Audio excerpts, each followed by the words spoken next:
안녕하세요. 오늘 하늘빛 표기를 맡은 청년신도 회장 최신원입니다. 제 자리에 벌써 한 10번쯤 쓴 것 같은데 설 때마다 참 이런 귀한 자리를 마련해 주신 목사님과 성도님께 감사하고 참 어떻게 하면 조금이라도 더 좋은 메시지를 드릴 수 있을까 고민을 하게 됩니다. 그리고 이 자리는 여기 모든 성도분들께 열려있는 자리니까 혹시라도 뭔가 하고 싶은 말씀 있으신 분은 꼭 한번 도전해 보길 바라시고, 혹시 조금 이야기가 좀 살이 부족한 것 같은데 어떻게 할까 고민하신 분은 목사님이나 또 장로님들께 상담을 하면 설마 집사님 그런 걸 왜 나한테 물어보십니까? 좀 알아서 준비하십시오. 이러겠습니까? 우리 자상하신 목사님께서 그럴 땐 이런 부분을 참고하시고 이러이러한 것에 따라, 사실 이제 저는 이제 직접 물어보지 못하고 목사님께서 이 오경 책을 정말 참조를 했는데 도움이 되는 내용이 너무 많고 마치 옆에서 이야기해 주신 것처럼 정말 쉽게 잘 풀어 쓰셔가지고 정말 도움이 많이 됐습니다. 제가 무슨 이게 홍보 목적으로 뭐 그런 건 아니고요.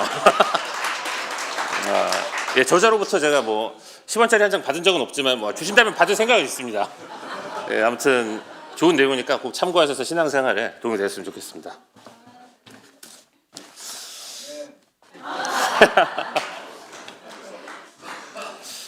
제가 아마 초등학교 3학년 때 일로 기억을 합니다. 사실은 국민학교였지만 학교에서 애들끼리 야, 너 1 더하기를 뭔지 아냐 이런 우스갯소리가 돌았습니다.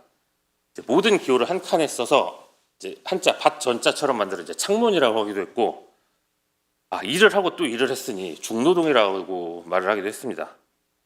이제 겨우 사칙 연산을 배우기 시작한 나이에 노동이라는 단어를 그렇게 부정적으로 인식하고 썼다는 점이 지금 생각하면 정말 놀라운데요. 일하는 부모님들을 대부분 뭐 회사원, 직장인이란 말을 써도 노동자라고 아마 말한 경우는 그런 또래는 없었던 걸로 기억을 합니다. 그런데 한 20-30년이 지나서 정신을 차리고 보니까 제가 그 중노동을 하고 있더라고요. 지난주에 제가 근무 시간을 67시간을 일했는데 사실 어제 퇴근하고 나니까 정말 아무것도 하기가 싫더라고요. 그래서 이제 청년주의를 맞이해서 이제 노동에 관한 이야기를 좀 나누고자 하는데 이유는 간단합니다. 대다수의 사람들이 이제 청년 시기에 이제 학생에서 노동자로 이제 전환되기 때문입니다. 또 이제 평소 이제 주요 관심 분야이자 또 사회를 보는 키워드이기도 해서 선정하게 되었습니다. 오늘 성서 본문은 종과 상전이 각각 지켜야 할 덕목에 대해서 이야기를 하고 있습니다. 현대 사회에서는 노동자와 사용자를 의미한다고 볼 수 있을 것입니다. 앞서 5절에서 8절까지는 종이 지켜야 될 내용입니다. 두려움과 떨림으로 육신의 주인에게 순종하고 그리스도께 하듯하고 눈가림이 아닌 진심으로 기쁜 마음으로 일하라고 하는데, 사실 한국의 노동자들은 이미 충분히 다 전 잘하고 있다고 생각합니다. 즉 그래서 9절, 즉 사용자가 지켜야 될 내용을 중점적으로 말씀드리고자 합니다. 아마 이 자리에 계신 분들 대부분 노동자일 겁니다. 아마 정년까지 노동을 하다가 퇴직을 하시는 분도 계실 것이고, 가정에서 가사 노동을 담당하시는 분도 계실 것이고, 또 학생이신 분들은 아마 미래 노동자가 되게 될 것입니다. 즉 과거의 노동자였거나 현재 노동자거나 미래의 노동자가 됩니다. 혹시 여기 계신 분들 중에 노동으로 받는 급여가 아니라 지대나 혹시 이자 소득으로 생활하신 분 계시면 좀 잠시 좀 부끄러워하지 마시고 혹시 저한테 따로 연락을 주시면 좀 친하게 지내주시면 감사하겠습니다. 우리 모두가 스스로 노동을 하고 또 다른 사람이 노동을 해야지만 그 결과물로부터 편리하고 쾌적한 삶을 살 수가 있습니다.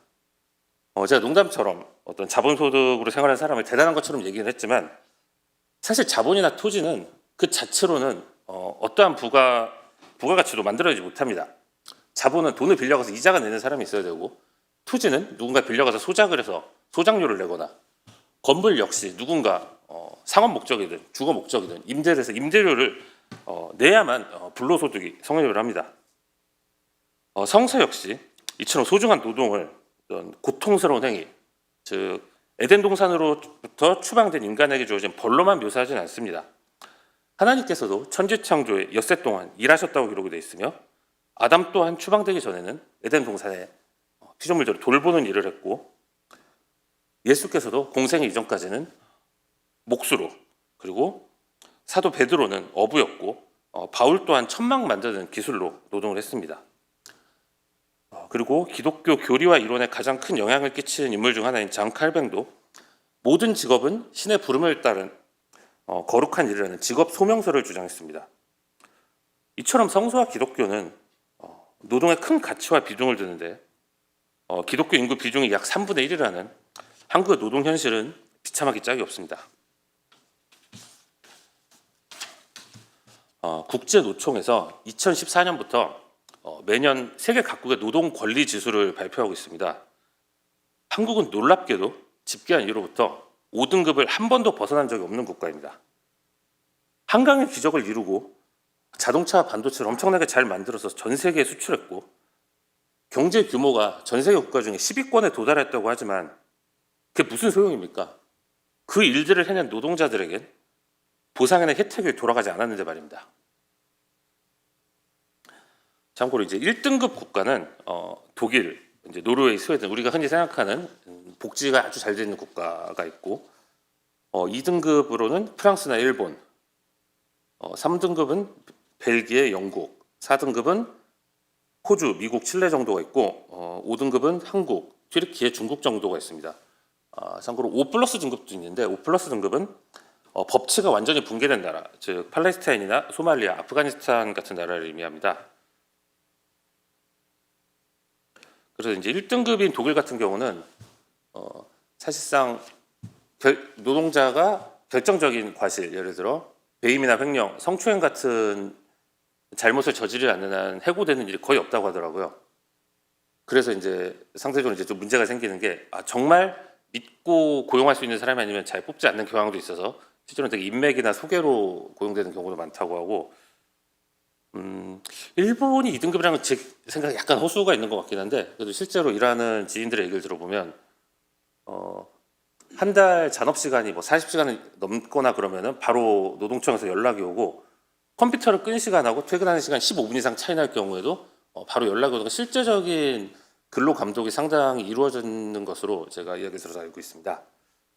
그리고 이제 미국 같은 경우는 아마 영화나 드라마 같은 데 혹시 보실지 모르겠지만, 사용자가 면전에서 너 해고야, you're fired 하면서 이렇게 해고하는 그런 장면 혹시 보신 적이 계신지 모르겠습니다.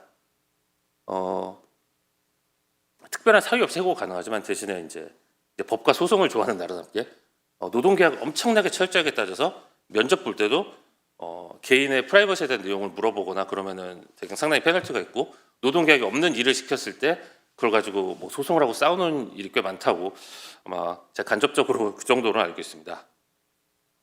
한국이 5등급이 된 이유는 간단합니다.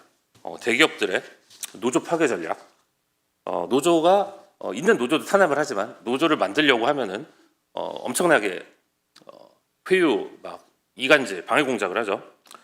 그리고 국가의 무리한 파업 진압, 그리고 조합원에 대한 기소 남발, 체포 등이 이제 거론이 됩니다.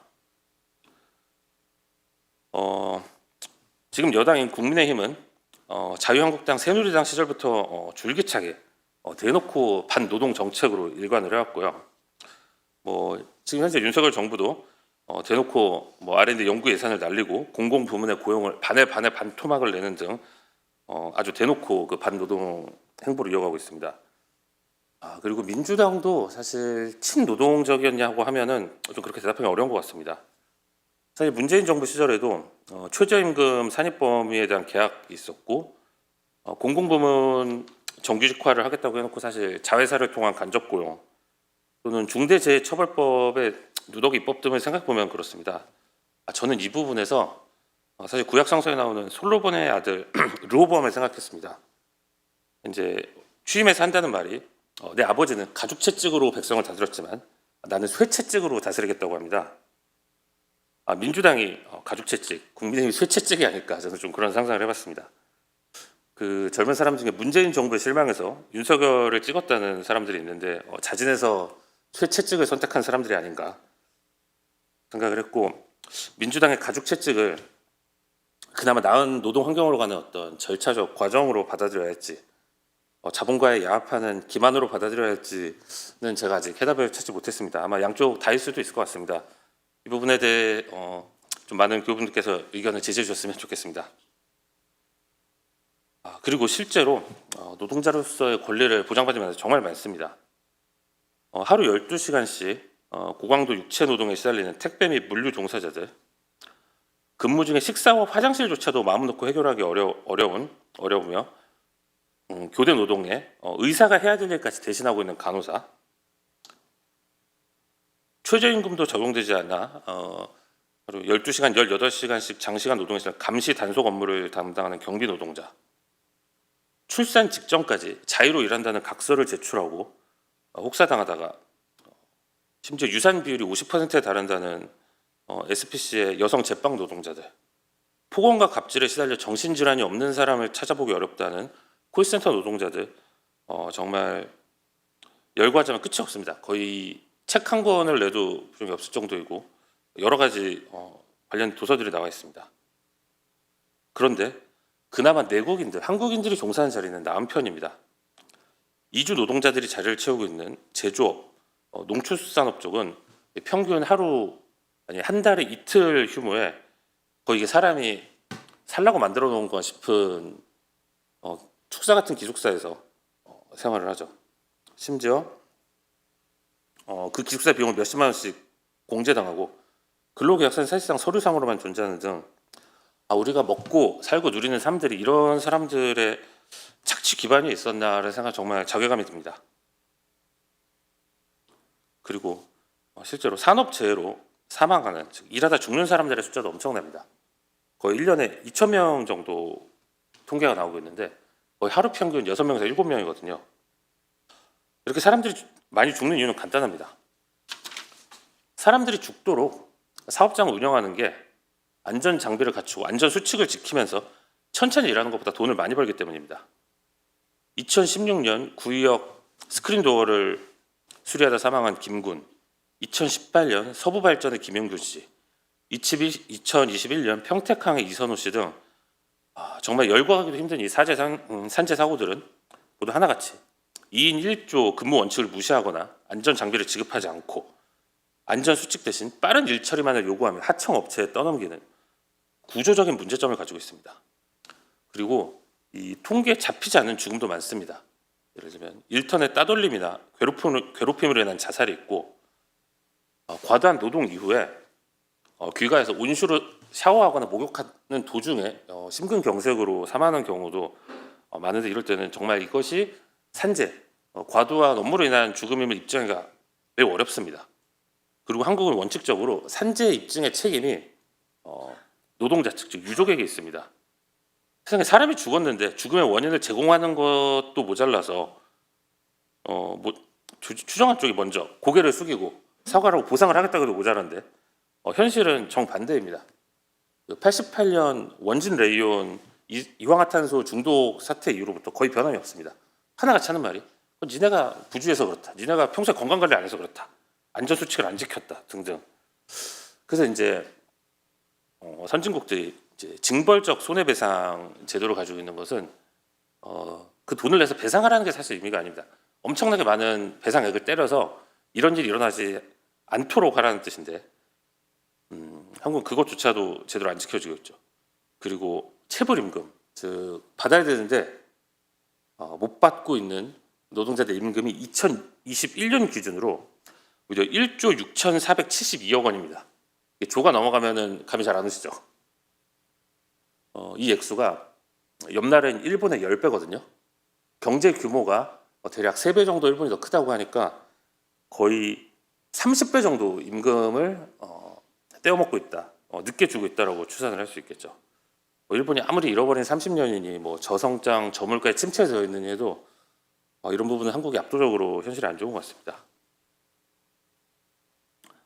성사는 제가 앞서 말씀드린 것을 당연히 다 하지 말라고 합니다. 오늘 본문 말씀처럼 종들을 위협해서 고된 노동환경에 몰아넣어서는 안 됩니다. 개역 한글판에는 공갈이라고 되어 있고요. 또 공동 번역에는 협박이라고 되어 있는데 사실 세 가지 다 한국의 현실에 저는 모두 해당이 된다는 생각이 들었습니다.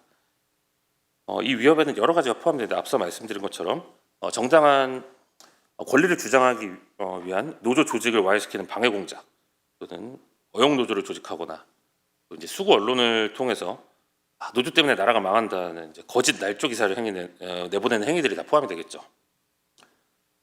그리고 예수님께서는 사람이 천하를 얻고도 그 생명을 잃으면 무슨 소용이 있겠냐고 말씀하셨는데 그 고작 대단치도 않은 그 급여를 벌다가 이렇게 많은 사람들이 생명을 잃는 현실은 이게 말이 되는 걸까요? 참 이상하죠. 예를 들어 제가 칼을 쥐고 누군가 사람을 찔러 죽였다 그러면 누가 봐도 이제 살인죄가 성립이 되고 잡혀가는데 비유가 좀 이상하지만 칼이 수시로 천장에서 떨어지는 업무 환경에서 일을 하도록 가만히 내버려두고 방치한 사람들은 이런저런 방법으로 하늘에서 천장에서 칼이 떨어져서 사람들이 맞아 죽는데 되게 빠져나오고 있습니다. 그리고 이제 품삯의 지불에 대해서도 성서에서는 당일날 해가 지기 전까지 주라고 그 지불 시기를 여러 군데서 강조하고 있습니다. 우선 임금을 제때 못 받으면 생계를 유지할 수가 없습니다. 생존이 위협받고 그러니까 비싼 이자로 또 돈을 빌리거나 또 아니면 아는 사람들한테 돈을 빌려달라고 고개를 숙이는 과정에서 자존심에 상처를 입고 인간관계가 파탄나는 등 정말 말로 다 할 수 없는 아픔을 겪게 됩니다. 혹시라도 정말 금전 문제 때문에 고통을 받아보신 분들이라면 정말 잘 아실 겁니다. 그래서 저도 참 고민을 많이 한 부분인데 그러면 우리는 도대체 무엇을 할 수 있을까요? 우선은 저는 근로기준법을 잘 알아야 된다고 생각을 합니다. 물론 허점이나 빠져나갈 구멍이 없는 건 아니지만 있는 법이라도 좀 제대로 지키면은 현실이 훨씬 나아질 것입니다. 전태일 열사가 54년 전 자신의 몸을 사나이 가면서까지 부르짖은 외침이 무엇이었습니까? 근로기준법을 제정하라는 게 아니었습니다. 근로기준법을 준수하라. 우리는 재봉틀이 아니다. 즉 있는 법을 지키라는 얘기였습니다. 다행히 요즘은 그 무거운 법전이나 책을 들고 다니면서 볼 필요가 없습니다. 국가법령정보센터에 거의 모든 법령이 다 공개가 되어 있기 때문에 스마트폰으로 검색 엔진에서 근로기준법이라고 치시면은 전문 다 볼 수 있고 개정된 부분까지 다 주석으로 볼 수 있습니다. 그러니까 알게 돼서 근로기준법을 어긴 사업장을 바로잡고 싶으시다면 노동청에 신고를 하면 됩니다. 요즘은 국민청원이란 근로감독 청원 제도가 있어서 우리가 청원을 하면 전산으로 등록이 되고 의무적으로 90일 안에 답변을 주게 되어 있습니다. 물론 국가, 즉 행정부와 그 산하노동부가 사용자 편이라서 아마 개선되기 힘들 수도 있습니다. 그래서 노동조합을 만들고 산별 노조에 가입할 수 있다면 가장 좋겠지만 그러지 못한다고 해서 아쉬워하거나 죄책감을 가질 필요는 없다고 생각합니다. 자기 일을 하면서 조직을 만들고 투쟁한다는 게 보통 어려운 일이 아니거든요. 거의 잔업으로 치면은 거의 하던 일이 1.5배를 하는 수준으로 정말 많은 품이 들어갑니다.